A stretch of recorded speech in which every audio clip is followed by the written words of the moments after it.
नमो नमः मित्राणि सादरं वन्दनानि अभिनन्दनानि च। एहि मित्र संस्कृतं पठामः। संस्कृतभाषा शिक्षणस्य आभासीयकक्षायां भवतां सर्वेषाम् एकवारं पुनः स्वागतम् अभिनन्दनं च। मित्रों, पिछले दिन हम प्रत्यय प्रकरण में स्त्री प्रत्यय के बारे में कुछ सीख रहे थे, जानकारी हासिल कर रहे थे, जानकारी प्राप्त कर रहे थे। और उस क्रम में कुल 8 स्त्री प्रत्ययों का जिक्र हमने किया था, जिसमें 3 प्रत्यय टाप, डाप और चाप कहाँ लगते हैं और कैसे इससे पुल्लिंग शब्द स्त्रीलिंग में परिवर्तित होते हैं, ये सीखा था। अब उन्हीं प्रत्ययों से आगे बढ़ते हुए शेष जो 5 प्रत्यय बच रहे हैं, आज हम उसके बारे में जानने का प्रयास करेंगे। तो टाप, डाप और चाप के बाद जो चौथा प्रत्यय है वह है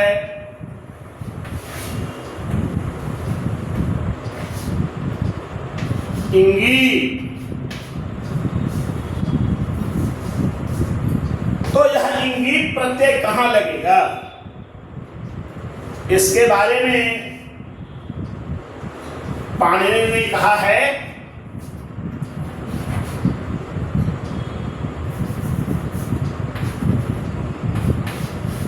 वयसि प्रथमे। वयसि, वय वय माने अवस्था। तो कुछ लोग कुमारावस्था, युवावस्था, वृद्धावस्था 3 कहते हैं, और कुछ लोगों के अनुसार कौमारावस्था, यौवनावस्था, बाल्यावस्था, वार्धक्यावस्था यानी बाल, किशोर, तरुण और वृद्ध, ऐसा 4 हम लोग मानते हैं। बाल, किशोर, तरुण और वृद्ध, ये 4 अवस्था मानते हैं। तो कहता है कि वयसि प्रथमे, जो वयस है उसमें केवल इसको छोड़कर शेष जो 3 अवस्था है उसमें इंगीप प्रत्यय लगेगा। बाल को हम लोग कुमार भी कहते हैं, कौमारावस्था। तो कुमार शब्द है बाल के लिए, कुमार। कुमार में हम इंगीप लगेगा।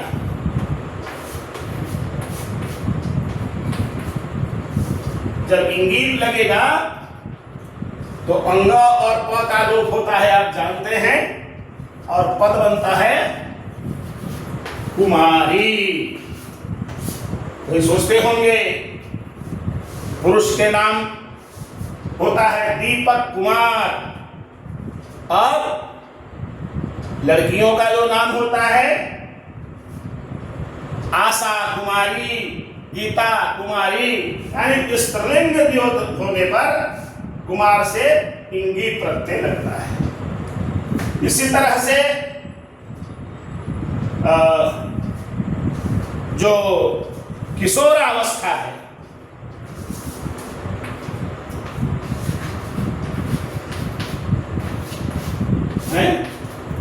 इससे इंगी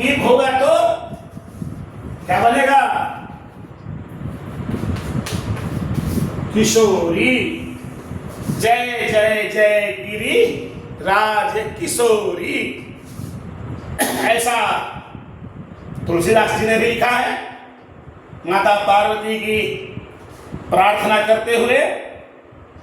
तो इससे बन जाता है किशोर से किशोरी। यह है क्या? तरुण है, तरुण।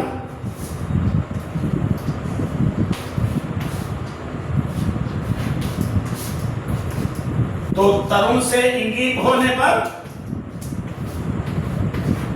तरुणी, तरुणी, ऐसा वक्त बनेगा।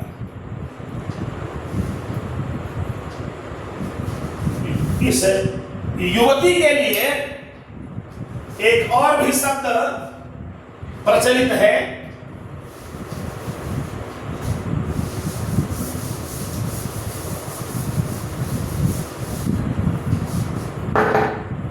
पुल्लिंग में उसको हम लोग वधूट कहते हैं। और इससे इंगित करने पर बनता है वधूटी, यानी युवती शब्द बनता है। अर्थ होता है वधूटी का अर्थ होता है युवती। तो ऐसा एक बनता है। तो क्या केवल इन्हीं पदों के साथ इंगित लगेगा? तो पाणिनि ने कहा नहीं, और भी ऐसे कुछ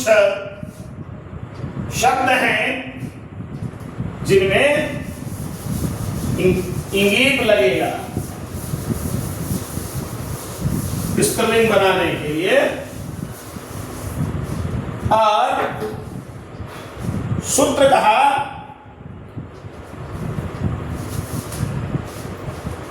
सूत्र है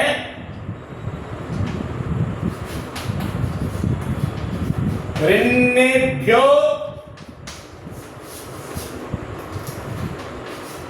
इंगित, अर्थात रीकारांत और री और न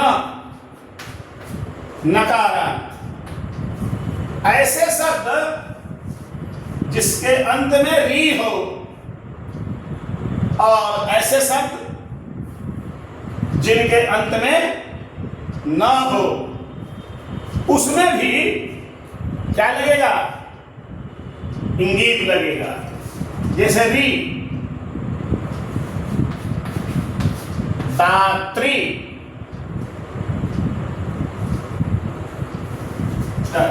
शब्द है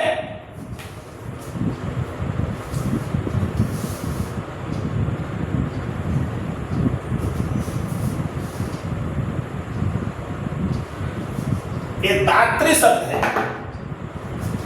इसमें इंगित लगेगा तो इसका रूप बनेगा दात्री। नकारांत में राजन, इंगित लगेगा तो रूप बनेगा रागी। राजन में इंगित लगने पर रागी। और दात्री की तरह ही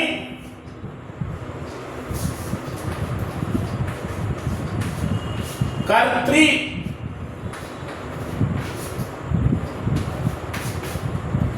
जोड़ इंगित, कर्त्री, ऐसे पद बनेंगे। और धात्री का भी नाम सुने होंगे। धात्री, जोड़ इंगित, धात्री, ऐसे ये इस स्त्रीलिंग बनाने के लिए प्रयोग होते हैं। कुछ और भी हम उदाहरण देख सकते हैं नकारांत में।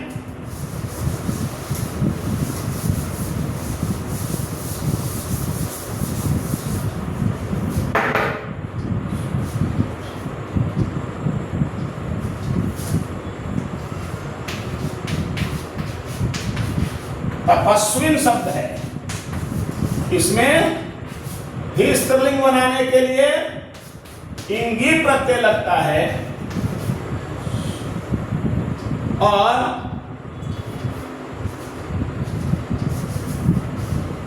इसका रूप बनता है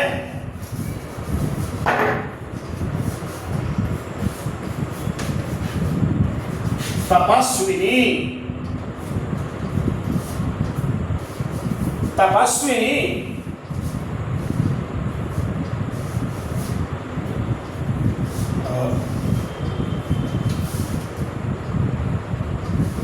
दंडिन शब्द है,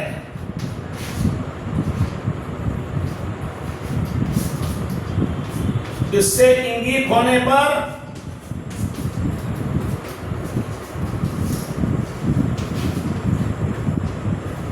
दंडिनी इस प्रकार से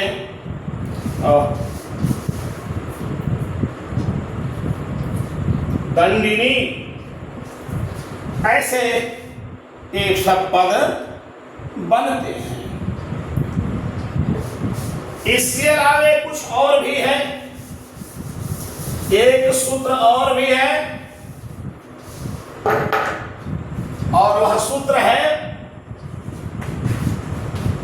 उगितश्च, यानी इसमें भी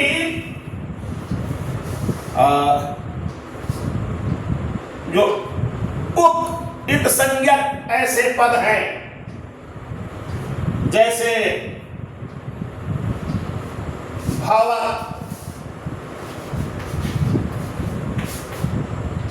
रुदक,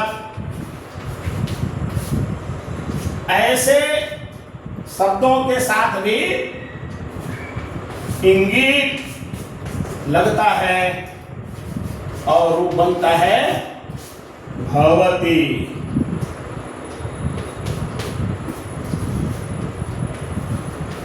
रुदती और आप वह भी देख सकते हैं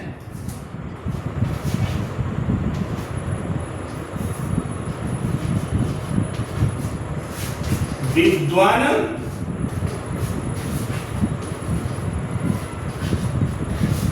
विदुषी, ऐसे बहुत सारे शब्द हैं।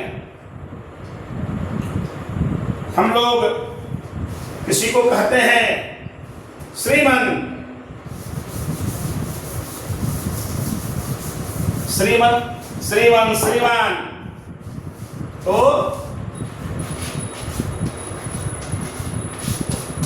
श्रीमन जोड़ इंगी क्या बनेगा? स्त्रीलिंग में श्रीमती क्या होगा? श्रीमती। कभी कभी हम ऐसे भी लिखते हैं श्रीमती। तो ऐसे पदों पर हम लोगों को ध्यान देना चाहिए। आगे और भी ऐसे बहुत सारे शब्द हैं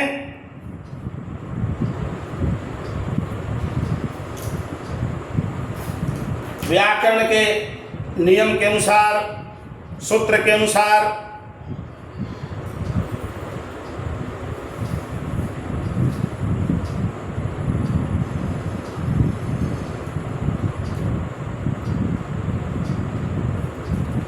ये नदी शब्द जो बनता है नदन शब्द है, इससे इंगित करते हैं तो नदी बनती है।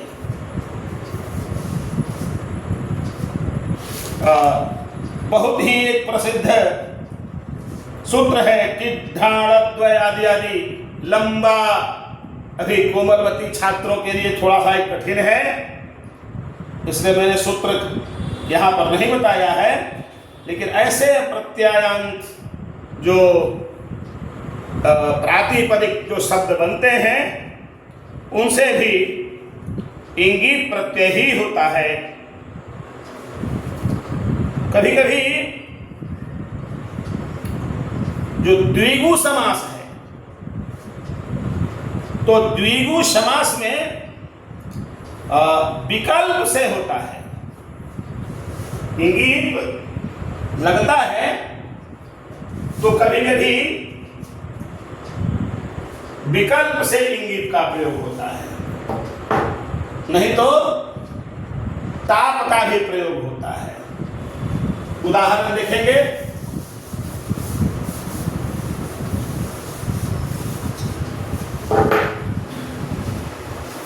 द्विगु का एक उदाहरण, त्रयाणाम लोकानाम समाहारः, क्या बनेगा? त्रिलोकी।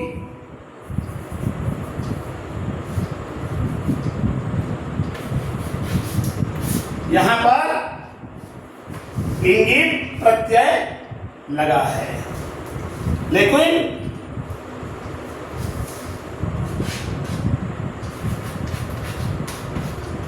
त्रयाणाम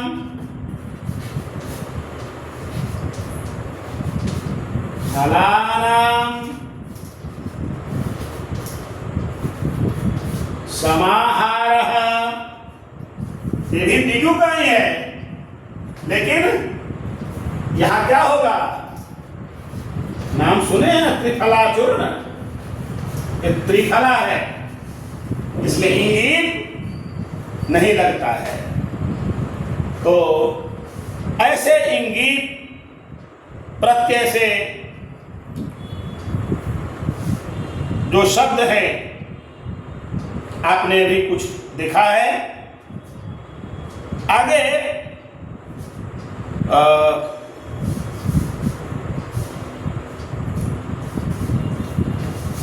जहां जहां और भी होगा,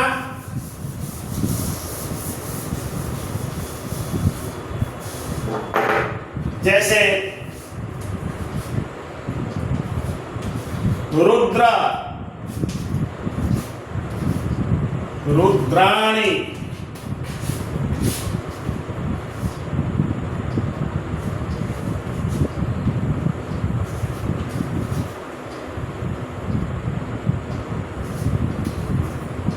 ब्राह्मण,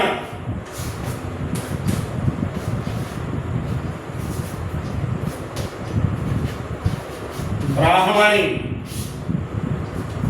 ये सब इंगित प्रत्यय लग करके ही बनते हैं।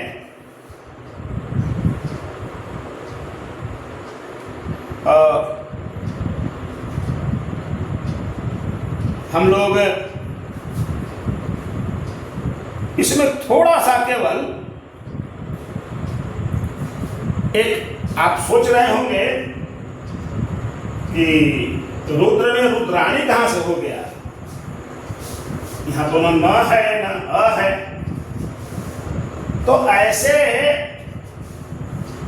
इंद्र, वरुण, मृड, मातुल, वरुण, भव, ऐसे बहुत सारे शब्द हैं जहां इंगित लगाते हैं, वहां आनुक ऐसे प्रत्यय का एक आगमन होता है और क का लोप होता है, उकार का लोप हो जाता है, आन बचता है, उसके बाद तब जाकर इंगित लगता है और तब बनता है रुद्राणी, ब्राह्मण से ब्रह्मणी, और फिर वरुण से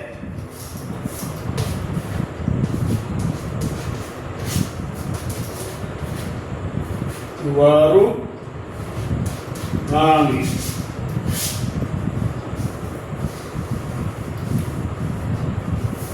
और भव से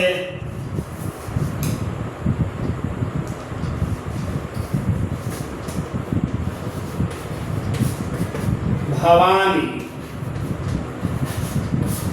और मृड से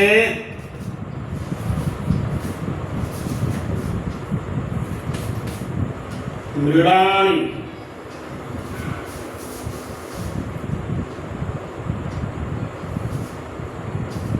मृडानी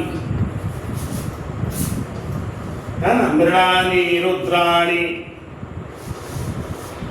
भवानी, ये जो पद आते हैं तो इन सबों में इंगीत प्रत्यय लगते हैं।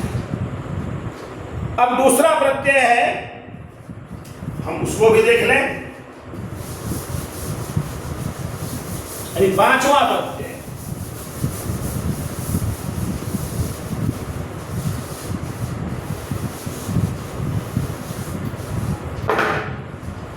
पांचवा प्रत्यय है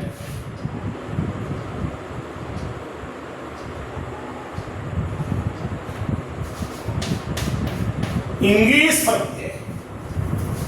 इंगीत, इंगीस, इंगीत, ये तीन होते हैं और सबका ई बचता है।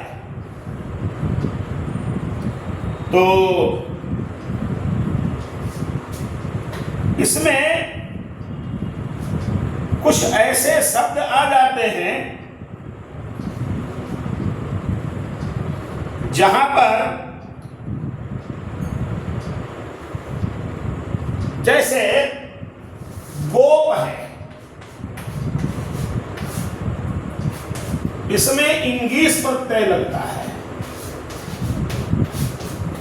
आरूप बनता है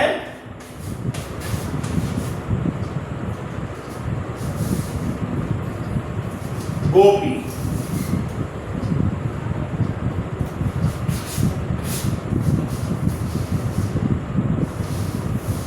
गोप से एक गोपी बनता है। फिर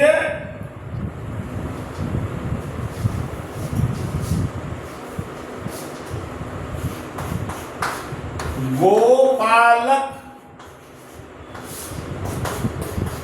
से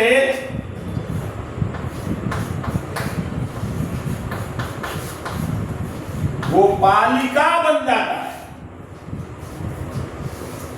गोपालक से गोपालिका बन जाता है। अब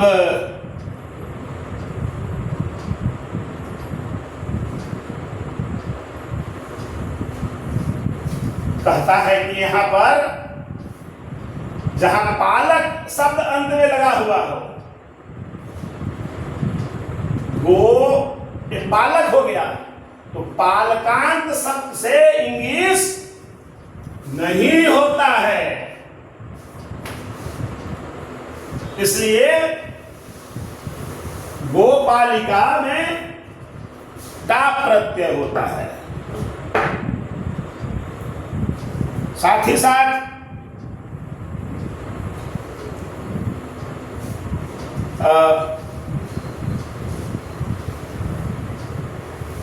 सुकर्ण, सुकर्ण ये पुल्लिंग शब्द है। इसमें इंग्लिश प्रत्यय लगता है, किंतु दो रूप बनता है। एक तो सुकर्णी बनता है और दूसरा सुकर्णा भी बनता है। ये विकल्प से दोनों रूप बनता है। तो हमको उसे भी ध्यान देना चाहिए। हरिण शब्द से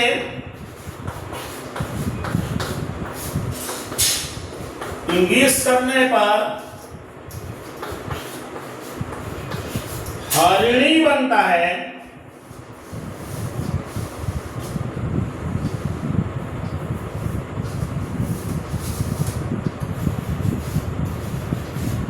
मृदु शब्द से इंगित करने पर मृद्वी बनता है। ऐसे या बहुत सारे उदाहरण आप ढूंढेंगे, खोजेंगे तो आपको मिलेगा। एक और भी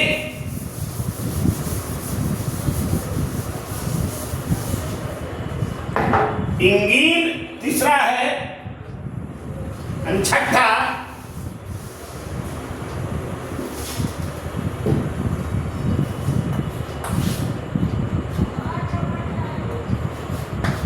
इंगीन प्रत्यय। तो यह इंगीन प्रत्यय कहां लगेगा? यह भी नकारांत से संबंधित है। तो यहां भी ब्राह्मण में इंगीन लगता है और ब्राह्मणी जो शब्द है वह बनता है।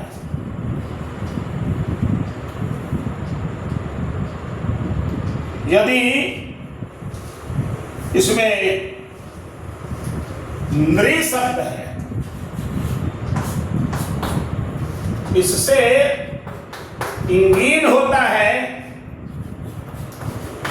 तो नारी शब्द बनता है। और भी बहुत सारे उदाहरण आप अपनी पाठ्य पुस्तकों में देख सकते हैं। अगला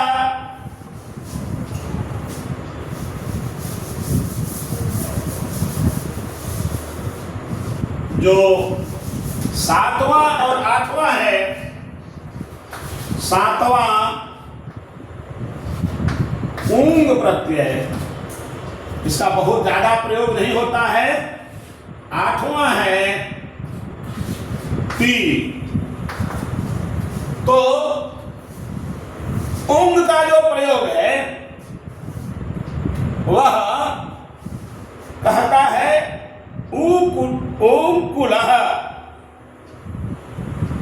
ऊंकुलः यानी कुल से संबंधित, कुल खानदान से संबंधित, वंश से संबंधित यदि बात होती है तो वहां ऊंग लगता है। गुरु में ऊंग लगता है और गुरु बनता है, यानी गुरुवंश। और ये ती है, युवन में ती लगता है और युवती बनता है। ये संक्षेप में कुछ बातें स्त्री प्रत्यय से संबंधित हमने आपको बताने का प्रयास किया है। लेकिन अपनी पाठ्य पुस्तकों में इस प्रकार के जो पद प्रयोग में आए हैं उनको अलग कॉलम में लिखिए और किसमें कौन सा प्रत्यय लगा हुआ है उसको पहचानिए। इतना जरूर ध्यान रखिएगा कि स्त्रीलिंग बनाने के लिए इन्हीं 8 प्रत्ययों का प्रयोग होता है। टाप, डाप और चाप में आ लगता के केवल बचता है। इंगीर, इंगीस और इंगीन में केवल दीर्घ ही बचता है। और उंग तीक में वो जथा है वो तीक लग जाता है और उंग में अंगा का लोभ हो जाता है, रू होता है, उसका सूत्र से विसर्ग में परिवर्तित हो जाता है। तो मित्रों, ये कुछ स्त्री प्रत्यय से संबंधित विषय हमने आपके सामने रखा है। आगे और भी प्रत्यय से निष्पन्न होने वाले बहुत सारे ऐसे पद आएंगे। धीरे धीरे एक एक करके हम लोग उसको सीखेंगे। आज के लिए इतना ही। यह विषय आप ठीक से अभ्यास करिए, लोगों को अभ्यास करने के लिए शेयर करिए, और कोई बात समझ में नहीं आए तो हमसे जरूर पूछिए। पूछने में संकोच करने की आवश्यकता नहीं है। आज के इतना ही, फिर अगले दिन अगले विषय के साथ मिलेंगे। तब तक के लिए नमो नमः। पूर्णमिरामः।